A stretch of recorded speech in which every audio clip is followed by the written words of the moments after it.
Hello, my dear students. Welcome to another exciting chapter in the world of biology. Today, we are going to explore something colorful, fragrant, and full of secrets. Yes, we are talking about the flower. Now, you have seen flowers in gardens, at temples, on special occasions, or maybe even gifted someone. But did you know these beautiful parts of a plant are not just for decoration? They are the most important reproductive organs of a flowering plant. In this class, we will explore the mysterious hidden inside a flower, its structure, the special roles of petals, stamens, and carpels, and how this charming organ helps in reproduction and the creation of new seeds and fruits. So get ready to look at a flower like never before as a science story, where every petal has a purpose and every tiny part plays a role in plant's future. Now we'll go through the syllabus snapshot.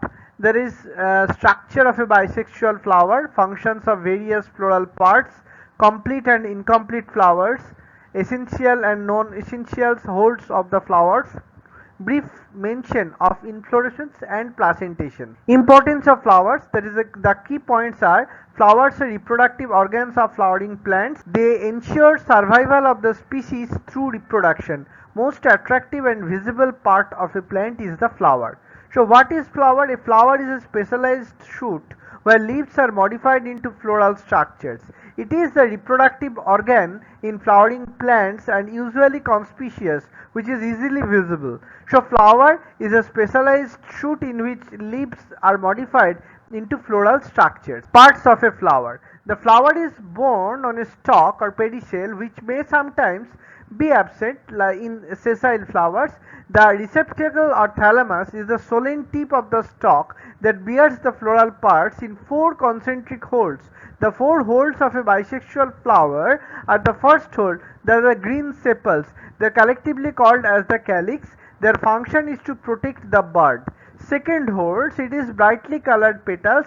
They are collectively called the corolla. Their function is to attract pollinators. The third holes are the stamens, which are the male part, and they collectively called as androecium. Each stamen has a long filament and a bilobed anther which produces pollen.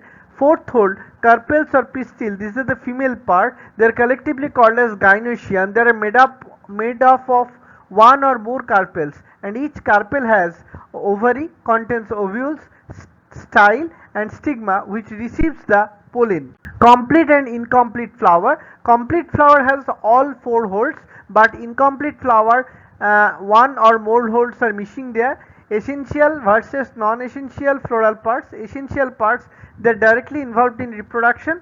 Stamens, components of the androecium, they are found in the male, and carpels are gynoecium, they are found in female. Non-essential parts, they are not involved in reproduction directly.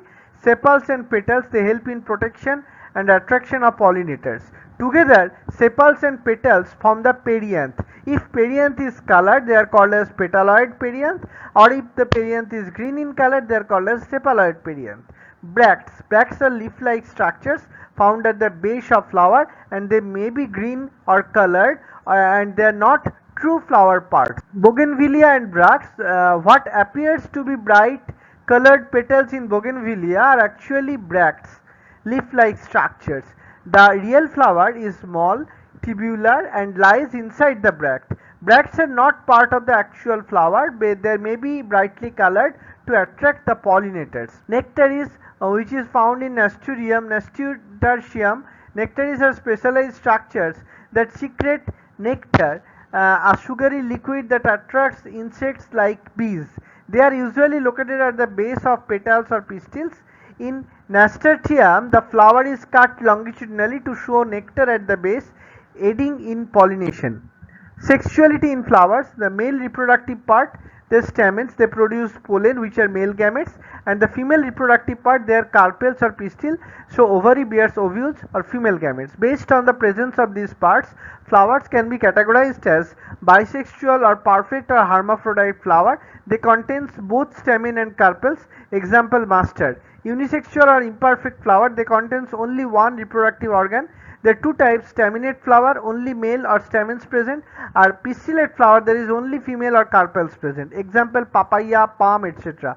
Neuter flower, a flower that lacks both stamen and carpels are the neutral flower. Example: these are ray florets of sunflower. General description of floral parts. First one is the calyx or sepals, usually 5 sepals or may vary.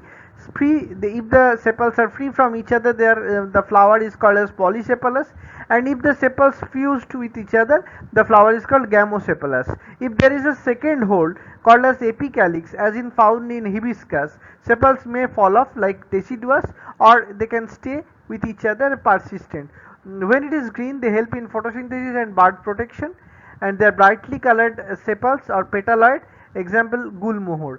Calyx, free and fused, and types of petals are found. Corolla or petals, they are usually in a single hole but may be double. Example: poppy or spiral water lily. Free petals are called as polypetalous, or if the petals are fused to each other, they are called as gamopetalous. The tubular and funnel shaped petals are there. The functions is to attract insects, protect reproductive organs if fused.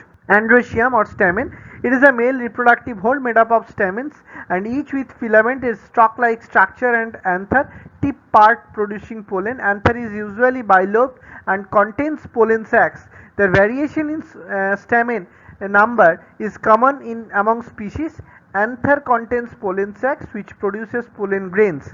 Upon maturity, the pollen sacs rupture and release pollen grains. Pollen grains are powdery and microscopic with varying shapes and size.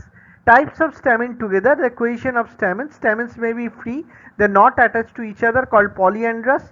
Example: petunia. And they are joined or fused by their filaments. They are based on the type of fusion. They are monodelphous. All stamens are united into one group by their filaments. Only anthers are free. Example: China rose, cotton, etc. Diadelphous, stamens are united into two bundles. Example: pea, 9 fused and 1 free. Polyadelphous, the stamens are united into more than two groups. Example: bombax. The term mono, di and poly means 1, 2 and several respectively, and adelphous comes from the Greek meaning brothers, indicating the bundles. Gynoecium, carpel or pistil, is the female reproductive part of the flower. They are made up of one or more carpels. Each carpel has 3 parts. Stigma, it is the top part. It receives pollen, which the structure is maybe sticky, feathery or lobed. The stick-like structure is the tube-like structure is the style. It connects the stigma with the ovary, and ovary is the swollen basal part which contains ovules, which become seeds after fertilization. Placentation, it is the region in ovary where ovules are attached. The ovary may have one or several locules or chambers. Sexuality in plants. Most flowers are bisexuals, both stamens and carpels are there, but some plants have separate male and female flowers. Monoecious plants, mono means one, aecious means house, so male and female flowers are on the same plant, that is called monoecious plant. Example: maize, cucumber, pumpkin. And dioecious plants, di means two, and male and female flowers grow on separate plants. Example: papaya, palm, etc. This is the image of monoecious and dioecious flower. Inflorescence. Inflorescence is the arrangement of flowers on the axis, stem or branch of the plant. It can be different types. The image are showing different types of inflorescence.